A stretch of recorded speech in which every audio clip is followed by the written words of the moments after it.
Tonight at 9, local heroes respond. Rescues in Virginia and Tennessee from rising floodwaters. How first responders from the DMV saved people by helicopter and boat. Plus a barrage of bullets, one person dead, 3 others hurt overnight in D.C. What do we know at this hour? And the remnants of Helene are still impacting parts of the Ohio Valley out towards our west. When will we see this rain shift eastbound? I'll talk about that coming up. And saving the holidays in one Maryland community, how one group stepped up to ensure children in need are wrapped in love this December.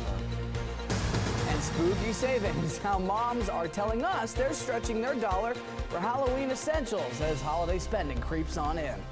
You're watching the station covering all of the DMV. This is DC News Now. Good Saturday evening. Thank you for joining us for DC News Now at 9 o'clock. I'm Ben Dennis.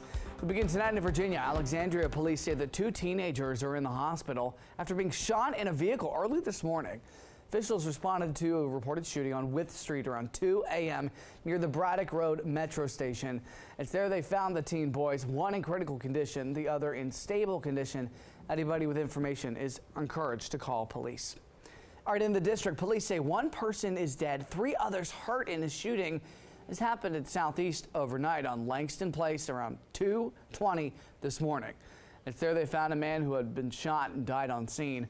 Police also found another man and 2 women who had been shot. They were sent to the hospital with non-life-threatening injuries. Well, in Spotsylvania County, Virginia, deputies say that they arrested a school bus aide who allegedly sexually assaulted young students who had disabilities. Officials arrested 22-year-old Miguel Velasco after school officials told police he apparently touched a student on a bus. Deputies say they found substantial evidence that Velasco assaulted 3 children with disabilities between 4 and 5 years old on a bus on Thursday. He's facing several charges, including 8 counts of aggravated sexual battery of a child. He has no known criminal record. Well, this will be a certainly Merry Christmas and Happy Holidays for tens of thousands of young Montgomery County children. This updates a story we told you about earlier this month as organizers needed a warehouse to distribute presents collected for Toys for Tots. DC News Now's Dave Lavelle joins us just outside of a live empty warehouse in Gaithersburg to tell us how that holiday has been saved. Hey, Dave. Well, hey there, Ben. Yeah, this warehouse behind me is where AC Delco used to set up shop until it left. And very soon, it's going to be used to spread Christmas cheer to families that cannot afford it.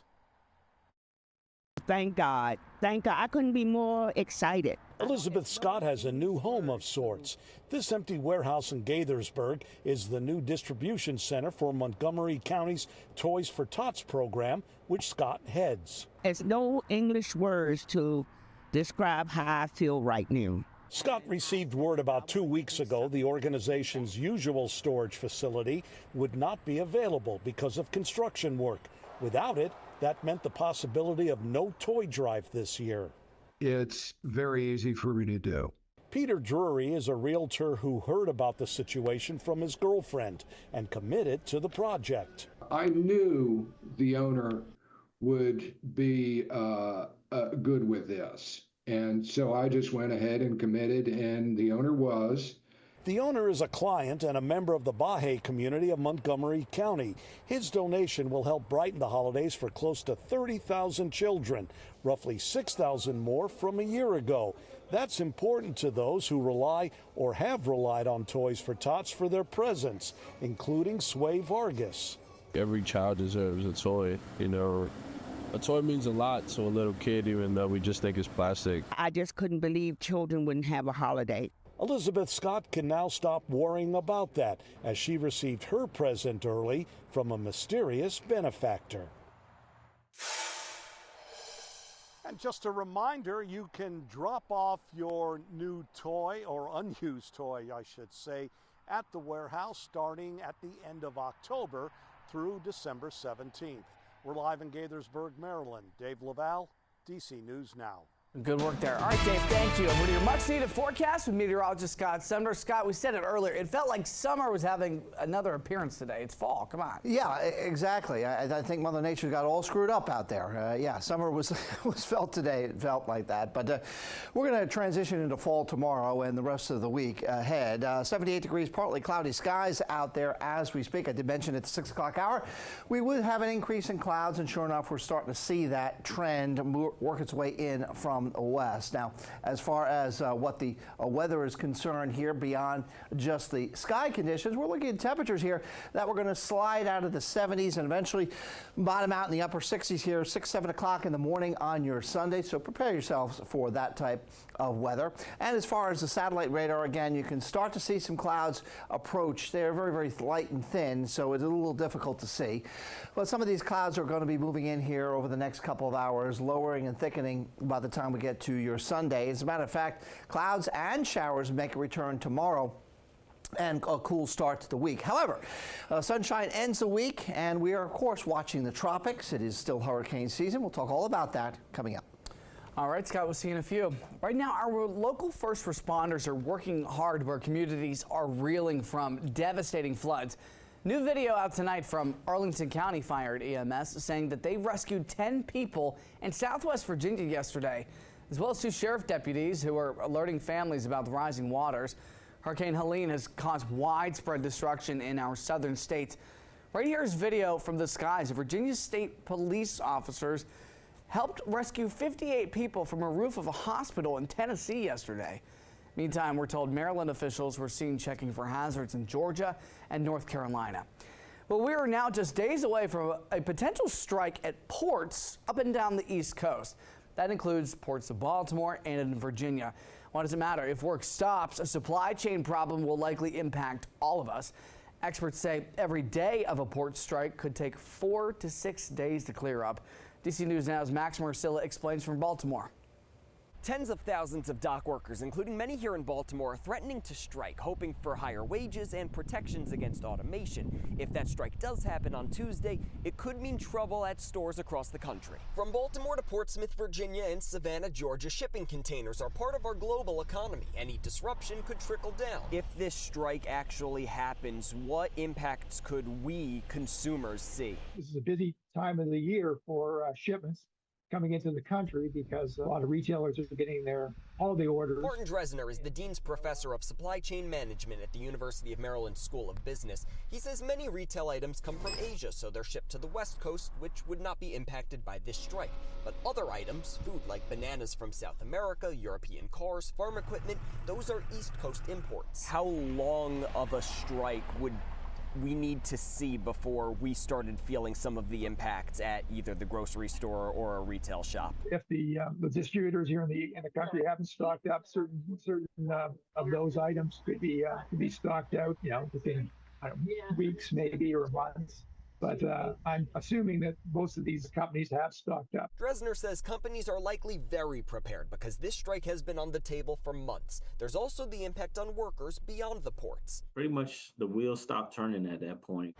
Think truck drivers who rely on imports and are not part of the dock workers union. If we're told that the port is closed, there is pretty much nothing else that we can do in terms of hauling containers. Dresner says it's important to remember we produce most of what we consume here in the U.S., so some of the biggest impact could be on exports. He also says because it's an election year, the Biden administration could step in if they notice the economy is taking a hit.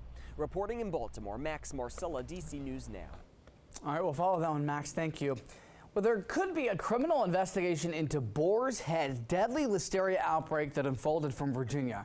The USDA disclosed the details that police are looking into the situation while responding to a request for government records.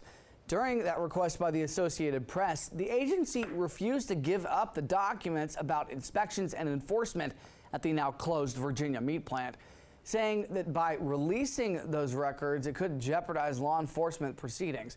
The outbreak has killed 10 people, and more than 50 people in 10 states have gotten sick. Well, DC News Now is your local election headquarters. The countdown is on for next week's Virginia U.S. Senate debate. Incumbent Democratic Senator Tim Kaine and his Republican challenger Hung Cao will face off at Norfolk State University. Political experts say the candidates won't only be looking to impress voters, they're hoping to pick up some cash, especially Cao. Kaine currently has a fundraising advantage of 7-1.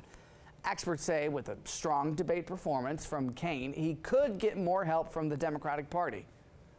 So it's certainly possible that they, two scenarios where they feel like things are looking more competitive and they can use the super PAC. On the Senate side, it would be the Senate Leadership Fund. They could drop in and at the last minute and spend a lot of money to try and help them out. Alternately, if they get to a point where they're feeling good about other races and they have those resources available, they may say, oh, now we've freed up money to use in this race. That debate will start at 7 Wednesday night. You can watch it live on our website, dcnewsnow.com. Just look for Virginia Senate Debate 2024 under our News tab.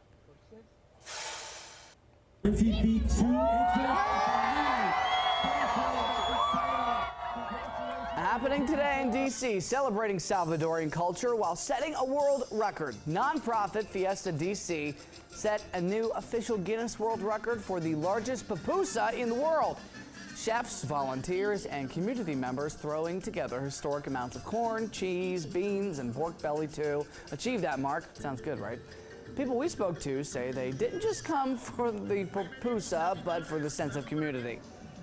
Enjoyable to see people in the community enjoying each other. There's music and there is food from all over Latin America. We saw people from Peru, from Bolivia. We're loving it. Drinks, food, everything's perfect. I bet it smelled great down there too. The previous record was held by a group of cooks in El Salvador who put together an 18-foot wide pupusa back in 2022.